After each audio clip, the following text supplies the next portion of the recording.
Hello everyone. आज हम पढ़ने वाले हैं प्रतिरोधों के संयोग। और इसमें हम श्रेणी क्रम और समांतर क्रम दोनों के लिए तुल्य प्रतिरोध के लिए फॉर्मूला प्राप्त करेंगे, है ना। तो एक एक करके समझते हैं। पहले बात करते हैं श्रेणी क्रम की। तो श्रेणी क्रम में पहले ये पता होना चाहिए कि प्रतिरोधों को जोड़ा कैसे जाता है। श्रेणी क्रम में जोड़ा जाता है एक लाइन में। लाइन में मतलब एक के पीछे एक। तो इस तरह से बोल देते हैं इसको कि श्रेणी क्रम में प्रतिरोधों के या पहले प्रतिरोध के दूसरे सिरे को दूसरे प्रतिरोध के पहले सिरे से, और दूसरे प्रतिरोध के दूसरे सिरे को तीसरे प्रतिरोध के पहले सिरे से। अगर और प्रतिरोध जोड़ने हैं तो इसी क्रम में चलता जाएगा, है ना। तो और जो पहला प्रतिरोध बचा उसका जो पहला सिरा है, और लास्ट वाले प्रतिरोध का दूसरा सिरा जो है उसे हम एंटी से जोड़ देते हैं, है ना। ये थ्योरी लिख देंगे आप बना के अपनी तरफ से। अब बात करते हैं इसके तुल्य प्रतिरोध के लिए। तो हमने यहाँ पे तीन प्रतिरोध लिए हुए हैं, R1 R2 R3। तो श्रेणी क्रम में जोड़े गए हैं ये तीनों। ये बैटरी लगी हुई है। तो श्रेणी क्रम में जोड़ने पर होगा क्या, ये समझते हैं पहले। ये एक लाइन में एक के पीछे एक, तो इनमें सेम धारा बहेगी सब में। जो धारा पहले प्रतिरोध में होगी वही दूसरे में और वही तीसरे में। अगर और प्रतिरोध होते तो उनमें भी सेम धारा ही बहती। ठीक है। अब धारा जब सेम है और प्रतिरोध अलग अलग है, तो इनके सिरों पर जो वोल्टेज है वो भी अलग अलग होगी, है ना। तो हम मान लेते हैं पहले प्रतिरोध के सिरों पर जो वोल्टेज है वो V1 है, और इसी तरह से दूसरे प्रतिरोध है उसके सिरों पे V2 है, और जो तीसरा प्रतिरोध है उसके सिरों पे V3 है। ठीक है। वोल्टेज अलग अलग रहेंगी इसमें और धारा सेम रहेगी, ये बात आपको ध्यान रखनी है। ठीक है। अब हम इसके तुल्य प्रतिरोध के लिए फॉर्मूला प्राप्त करते हैं। वो प्राप्त करने के लिए आपको ध्यान देने की बात ये है, वोल्टेज अलग अलग है तो वोल्टेज की वैल्यू ही निकालें आप, है ना। और टोटल वोल्टेज मान लेते हैं कि बैटरी के द्वारा जो टोटल वोल्टेज लगाई गई है वो V है ना। अच्छा, सिरों का नाम भी दे सकते हैं आप। ये ए सिरा मान लें और इस सिरे को बी मान लें। मतलब ए और बी के बीच में विभवांतर है वो कितना, V है। और यही V विभवांतर जो है तीन जगह बट गया है। ठीक है। तो वोल्टेज अलग अलग है इसमें और धारा सेम है, तो इस थ्योरी लिख देंगे आप। तो ए और बी के बीच में कितनी वोल्टेज है, V। इससे पहले वोल्टेज सबकी अलग अलग है, तो वोल्टेज की वैल्यू प्राप्त करें आप पहले। तो V बराबर आप जानते क्या है, ओम के नियम से V बराबर IR, है ना। और हमें V1 V2 V3 की वैल्यू निकालनी है। तो V1 की वैल्यू कितनी हो जाएगी, तब V1 की वैल्यू, करंट सेम है तो करंट तो सेम ही रहेगी I, और पहले प्रतिरोध की वोल्टेज निकालना है हम, तो V1 बराबर IR1। इसी प्रकार जो दूसरा प्रतिरोध है उसके स्रोत पे कितने में अंतर होगा, IR2। और इसी तरह से V3 कितना होगा, IR3, क्योंकि करंट तीनों में सेम है। ठीक है। और ए और बी के बीच में विभवांतर कितना, V। तो आप लिखेंगे यदि ए व बी के बीच विभवांतर V हो तब। अगर V विभवांतर होगा तो V बराबर क्या हो जाएगा, V1 plus V2 plus V3। V1 V2 और V3 की वैल्यू रखेंगे आप, है ना। तो V बराबर क्या हो जाएगा, IR1, और V2 की वैल्यू कितनी है, IR2, और V3 की IR3, है ना। और V क्या है, जो टोटल विभवांतर है वो। तो V बराबर क्या जानते हैं आप, IR। I धारा है इसमें, और R क्या बोलते हैं, इसको बोलते हैं तुल्य प्रतिरोध, है ना, जिसके लिए हम फॉर्मूला प्राप्त कर रहे हैं। I कॉमन है इन सब में से, है ना, तो I कॉमन ले लेंगे। R1 plus R2 plus R3। I से I कैंसिल हो जाएगा, तो क्या आ जाएगा, R बराबर R1 plus R2 plus R3। और यही क्या है, श्रेणी क्रम में तुल्य प्रतिरोध के लिए फॉर्मूला है ना। मतलब तुल्य प्रतिरोध है वो तीनों प्रतिरोधों के योग के बराबर होता है।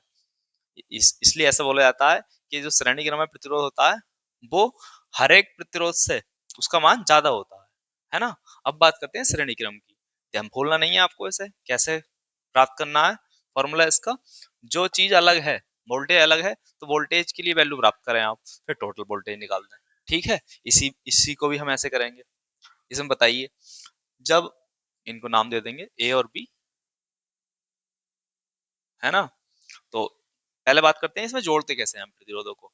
इसमें जोड़ते इस तरह से हैं, जितने भी प्रतिरोध होंगे, या 3 प्रतिरोध लिए हैं हमने, है ना, तो जितने प्रतिरोध होंगे उनके जो पहले पहले सिरे होंगे, या मान लो एक सिरा जो होगा, उन्हें हम एक जगह पे जोड़ देंगे, और जो दूसरे दूसरे सिरे होंगे उनको दूसरी जगह पे जोड़ देंगे, फिर उसको बैटरी से जोड़ देंगे। ठीक है, तो इसी तरह से लिख देंगे आप थ्योरी भी, कि समांतर क्रम में प्रतिरोधों के पहले पहले सिरे को एक बिंदु पर, और ए बिंदु को जोड़ा है हमने, और दूसरे दूसरे सिरे को दूसरे बिंदु बी पर जोड़ देते हैं, और बाद में इसे एक बैटरी से जोड़ देते हैं। ठीक है। अच्छा, समांतर क्रम में जितने भी प्रतिरोध हैं, उनके जो सिरे हैं वो दो बिंदुओं के बीच में जुड़े हैं। जब दो बिंदुओं के बीच में जुड़े हैं तो इन सब की वोल्टेज सेम रहेगी, और वोल्टेज कितनी है, V। और सब में धारा जाने के लिए अलग अलग रास्ता है, तो धारा इनमें अलग अलग ही जाएगी, और वो निर्भर करेगी कि इन प्रतिरोधों का मान कितना है। ठीक है, तो हम मान लेते हैं बैटरी से धारा चली है टोटल, वो I है, और जो पहले प्रतिरोध में धारा जा रही है उसको हम I1 का नाम दे देते हैं, और जो दूसरे प्रतिरोध में धारा जा रही है उसे I2 का नाम दे देते हैं, और जो तीसरे प्रतिरोध में धारा जा रही है उसे I3 का नाम दे देते हैं। ठीक है, इसमें क्या अलग है, धारा, क्या चीज सेम है, वोल्टेज, है ना, उसका जस्ट उल्टा है ना। अच्छा, तो क्या बताया था इसमें, इसमें बताया गया था आपको कि जो चीज अलग है उन्हीं की वैल्यू निकालेंगे हम। इसमें अलग क्या है, धारा, तो धारा की वैल्यू निकालेंगे आप। मान भी सकते हैं आप, लिख भी सकते हैं थ्योरी, मतलब कि पहले प्रतिरोध में बहने वाली धारा I, दूसरे प्रतिरोध में बहने वाली धारा I2, और तीसरे प्रतिरोध में बहने वाली धारा I3 है। सॉरी, पहले प्रतिरोध में मैंने I बोल दिया था, वो पहले प्रतिरोध में कितनी धारा, I1 है ना। तो I बराबर क्या जानते हैं हम, I बराबर होता है V/R, है ना। हमें I1 I2 I3 की वैल्यू चाहिए होंगी, तो I1 बराबर कितना हो जाएगा, वोल्टेज तो सेम है तो वोल्टेज V ही रहेगा, है ना, और प्रतिरोध कितने हैं, R1 R2 R3, तब लिख देंगे आप इसी तरह से। I2 की वैल्यू कितनी हो जाएगी, V/R2, और I3 की वैल्यू कितनी हो जाएगी, V/R3। वोल्टेज क्या है इसमें, सेम है। ठीक उसी तरह से जिस तरह से यहाँ पर क्या सेम है, करंट सेम है ना। तो हमने बैटरी के द्वारा जो दी गई धारा है वो कितनी है, I। यदि कुल धारा I हो तब, इसको आप ऐसे समझ सकते हैं, ये तीनों धाराएं हैं वो I धारा से तो बनी होंगी, बिंदु ए पर जाकर जो I धारा है वो तीन भागों में टूटी होगी। चार प्रतिरोध होगा तो चार भागों में टूट जाती है ना, तो यहाँ I4 भी आ जाता है ना, I4 की वैल्यू भी निकालते फिर हम। बताइए, कुल धारा I हो तब I बराबर कितना हो जाएगा, I1 plus I2 plus I3। I1 I2 I3 की वैल्यू रख देंगे यहाँ पे सेम उसी तरह से, V/R1, और ये हो जाएगा V/R2, ये हो जाएगा V/R3। और I बराबर क्या होता है, V/R होता है ना। V क्या है, वोल्टेज है, और R क्या है, तुल्य प्रतिरोध, है ना। V कॉमन है, 1/R1 plus 1/R2 plus 1/R3, B से B कैंसिल हो जाएगा, फॉर्मूला क्या आ जाएगा, 1/R बराबर 1/R1 plus 1/R2 plus 1/R3, और यही क्या है, तुल्य प्रतिरोध के लिए फॉर्मूला है ना, प्रतिरोधों के लिए।